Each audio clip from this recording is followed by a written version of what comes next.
The Saiyan Day 2026 celebration has begun.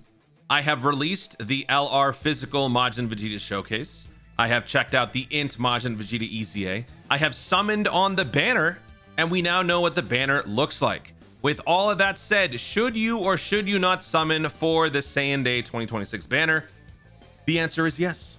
I needed a couple more pieces of information before making this judgment. I couldn't do it beforehand. I was planning on making a video talking about this banner and what, whether you should summon or not, but I just didn't know what the banner was going to look like. Because initially, when I did my banner predictions video, I thought that there would be 7 characters as we've had in the past. But turns out, well, that is true, but when we got the data download, we found that there was going to be pity.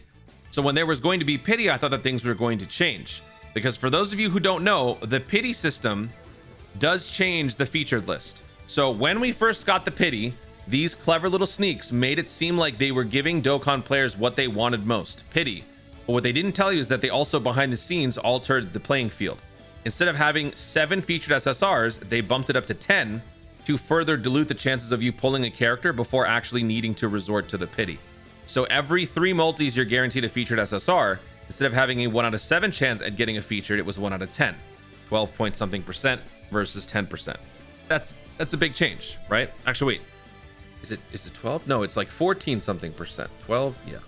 It's like 14 point something percent versus 10%. That's a pretty significant difference.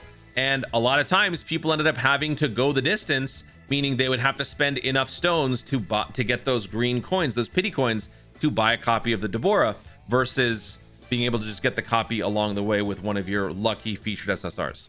So they took and they gave and they took away. But with this banner, when I found out we're going to be getting pity, I thought the same thing was going to happen. We were going to get 10 featured SSRs as opposed to the 7.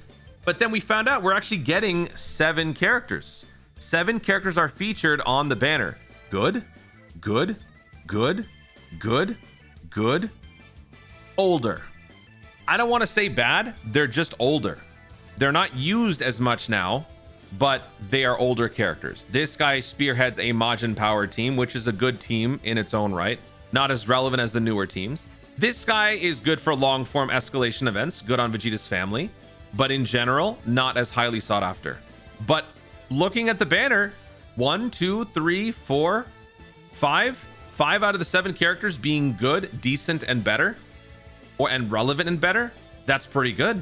Versus this, I mean, in all fairness, this banner actually is still pretty good. But like in general, the pity 10 featured SSR banners are pretty trash, right? This one's good. On top of that, the pity is still there. The only difference is that you're not doing the summoning a bunch of times until you earn enough coins to spend 200 coins to get the character. They have bumped up the price to 300. They've done this before. I forgot where they did it, but they have done this before where they do something like this, where the structure is kind of the old-fashioned one, but the pity cost goes up a little bit to sort of to compensate for that. But collectively, the talent is good and it works. And if you have some stones, I would say it's worth at least doing 1 cycle. The reason why I say 1 cycle is worth it, you're going to be doing 3 multis. You're going to be doing 4 multis for the price of 3. So 150 stones, you will be getting 4 multis. So if you ever get a combo or a feature or something like that, that means 1 out of 7. On top of that, you're also going to be earning some summon points with your first 3 summons. And don't forget, regardless, you guys should be doing first your rainbow ticket, your 7 special tickets that you get by getting the EX mission done. The EX mission is to clear stage 2 of All Out Seriously Serious. And for those of you who don't know, that stage is this one right here with the Goku smiling. Stage 2 is up against Majin Vegeta and Super Saiyan 2 Goku. So once you clear this once, you will earn those 7 special tickets. With those 7 special tickets, you can summon on the banner once for a non-GSSR, but still a multi. People will get the new characters on these types of multis. I've seen it happen. So you do that first, and then after that, I would say at least do a cycle all the way through. Now, the reason why I can confidently say to at least do 1 cycle all the way through is because of the fact that you will be earning over 200 Dragon Stones over the course of this campaign. This was recorded after the Babidi Super EZA and before everything else had started. So even if you have done this, this does not interfere with the rest of the stones that you can get. To be precise, I think it was something around like 254 stones that you could get, but I rounded it way down just to be on the safe side and to err on the side of caution to account for any possible inconsistencies, miscalculations. But with over 200 stones coming in and you spend 150 stones, yeah, your net positive is going to be pretty minimal, like something 50, 60, or 70, which isn't a lot. But the trade-off is that you would have summoned on a pretty good banner with some pretty good characters. Now, as far as the Majin Vegeta is concerned, I have tested out the character. The uncanny ability to solve your key issues with this character is insane. Now, when I say solve your key issues, I mean that for characters that require a ton of orbs, you might find yourself theoretically struggling to have enough orbs to go around. If you get unlucky with an orb distribution on the field, you're just going to get shafted. This is a very common thing in Dokkan. A character needs 8 orbs to pick up to do this and that. You ended up on a rotation where the unit was only able to pick up 1 orb because each orb at the very front is different, right? We've all been there. It's happened. This unit, if one of the 2 forms is able to reach the full extent of their passive, you simply have to pick up 1 orb and you max out your key. So for example, if you're running a team with 90% extreme units and 10% super class, so 6 out of your 7 units are all extreme class with 1 unit being future or super class, right?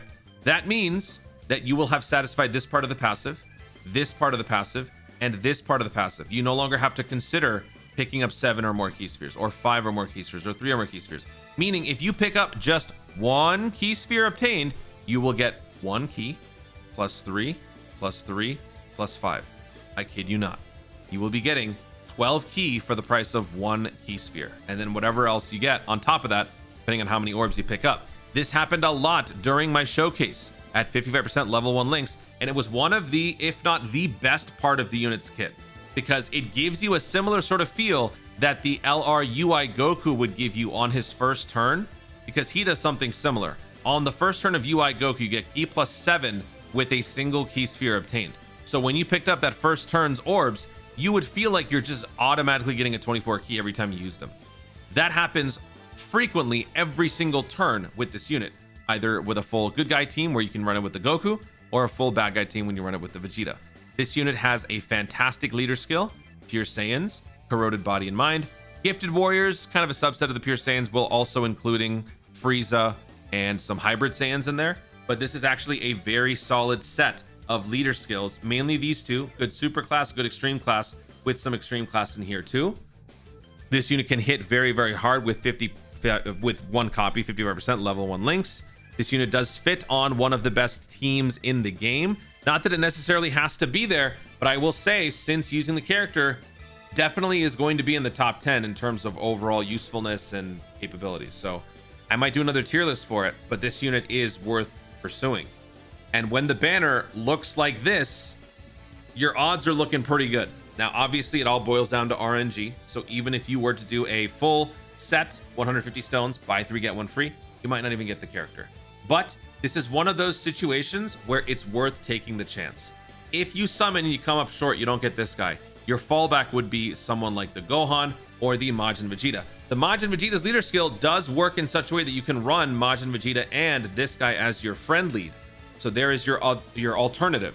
As far as the Trunks part of the passive for this unit's, entrance animation? Sorry, I'm very sleepy. This Gohan Goten Trunks is your best option to do that, but it's not your only one. I go into further detail about which other Trunkses you can run in my best teams video. I also mention it in my showcase video, so check those out. But the surrounding cast of characters work well as leads. They work well as pieces in the machine, and they are overall higher value than you would normally see on these sorts of banners. Another angle to look at this: what does the rest of the year look like in terms of summons? Naturally, you can't possibly be summoning a lot on every single banner unless you are a whale. So assuming you are not a whale and you are someone who is more on the fence, a little bit more conservative about your spending habits, well, let's take a look at the year that's coming up, shall we? Saiyan Day is here with a pretty insane banner. The next Dokkan Festival, theoretically, every celebration should one-up the last, which means theoretically every single one should be tempting you just as much. But we all know that that's not going to be the case. We've seen a slight dip in quality, not a slight, a pretty substantial dip in quality with this unit's animations versus the 11th anniversary. But after that, jumping down to TURs, the April Dokkan Festival block is one of the worst ones of the year. So let's just assume you skip that. Golden Week would be the first next potential hurdle that you have to cover. This is going to be at the end of April. So basically in about a month and a half, we'll be in Golden Week. Golden Week presents a dilemma sometimes for spenders. After that, we have another Snooze Fest Dokkan Festival block at the end of May going into June. And then the big change is happening. GDC normally happens in July, which is when JP's Tanabata used to be. And now what's going to happen is that the Tanabata celebration in its new time slot is being moved back to its original time slot, which is the July block. Meaning now GDC is going to move back down to where worldwide celebration typically used to take place. And this is further down the list, which is why, as far as the now 2 marquee celebrations per year, it used to be split up by every 6 months, which was great for pacing. But now this is going to be swapping with GDC, meaning it's going to be like an 8-month gap between anniversary GDC and then like another 4-month gap after that, which is going to be a little bit weird. But Golden Week, GDC, Tanabata, and yeah. So if you want to spend a little bit now during Saiyan Day, I think that that's okay, because you'll effectively make it back during this celebration itself with whatever we're getting in the week 1 and then whatever we get in week 2, plus whatever the other celebrations afterwards will give us. You still gain in stones, you still get a profit, while still giving yourself a chance, a non-zero chance at getting the LR Majin Vegeta. Man, I'm gonna be honest with you, I'm so tired. I don't know if I said anything and just repeated myself. Sometimes I do that.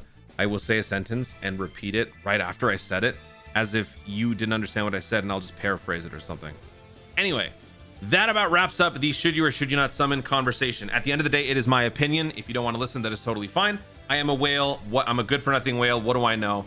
So, you know, feel free to decide and let me know what you think in the comments. If you were on the fence about summoning, did this video change your mind?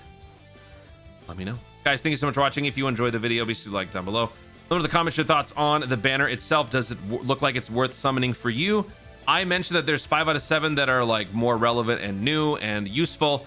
Some of you may feel differently. So which of the characters featured do you think would qualify as worth picking up, worth investing in with your summons? Let me know. I don't even know what I just said. Did I say anything gibberish in the video? Let me know in the comments down below. Click the notification bell. Thank you for watching. If you let me know what I said that was weird. And I don't know. Thank you so much for watching. If you enjoyed the video, if you liked it, thank you so much for watching. Bye. Love you.